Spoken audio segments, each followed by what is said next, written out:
Hi, Alfonso. Thank you very much again for your time today.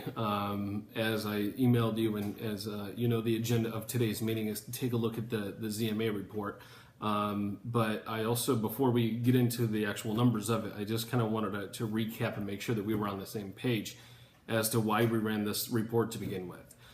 As you well know, you have the same challenge that all other dealerships do, which is attribution, trying to find out what marketing sources are delivering customers and delivering shoppers and prospects, and which ones are not. And in today's day and age, where there are 1,000 different websites and there are all sorts of different media that you're able to spend marketing dollars on, you need to be able to know exactly which ones work and which ones don't. And unfortunately, because of the fact that there are so many different areas and so many different methods that a customer can find information, and that information potentially influence them to connect with your store, it becomes a real effort in order to try to find exactly who is producing what. So that was the goal of the ZMA report, the reason that we ran it, and that is the goal of today's meeting is actually to take a look at the numbers. Now, I also want to remind you as well of what exactly this report is and what it is not.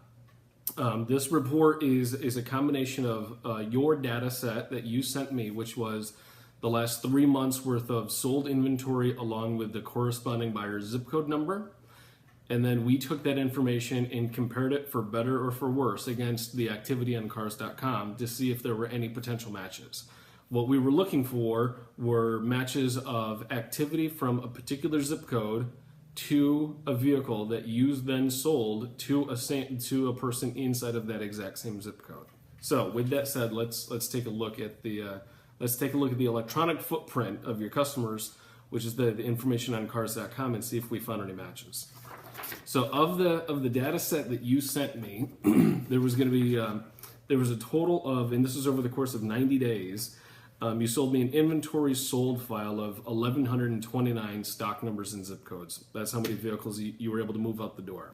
So of the 1,129, 894 of them, there was some sort of activity on cars.com. So whether somebody pulled up a VDP, somebody took a look at a map view, they engaged with those vehicles. So what that means is the difference between those numbers, those just about 200 cars difference between there, we had absolutely nothing to do with them. Those vehicles, there was no activity at all from any of the zip codes that you had sent over in regards to those specific cars. So we're taking 200 cars right off the top. We had nothing to do with them. Those are all you or a different form of media. So out of the 894 where there was some form of activity, there were 64 of them that were an exact match. Now, what does that mean? That means that somebody in a specific zip code had activity on the exact same vehicle that you then sold a car to a person inside of that same zip code. It then goes ahead and estimates out the gross margin. That's not a number that I would ever put on you in terms of us making a presumption of what your actual average gross would be. So I'm not going to get into that. But as you can see on the bottom of the page here, what's really interesting is the range. And so this map here, represents all of the activity on cars.com from that time period. So of that 90 days, these are the zip codes that people were interacting with your inventory on cars.com. As you can see, it's the internet. So it stretches all across the United States, and actually it will reach all across the entire world. These are the zip codes that you sold your inventory to, so over the course of that last 90 days.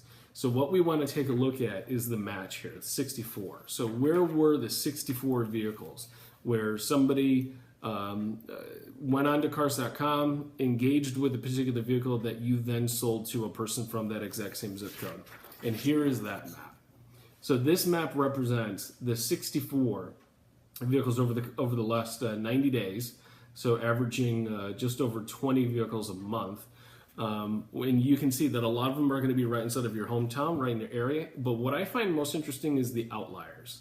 So when you take a look, of course, you guys are located over here in Clearwater, but take a look and just how much further south do any of your traditional marketing efforts actually extend to?